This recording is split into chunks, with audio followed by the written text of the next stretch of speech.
Kaya mas maganda talaga cool, relax.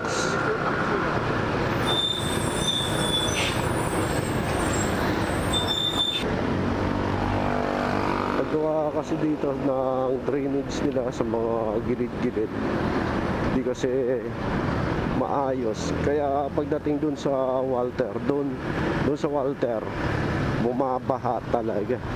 Gaya kagabi, ang taas ng tubig dahil ang lakas ng ulan di ba?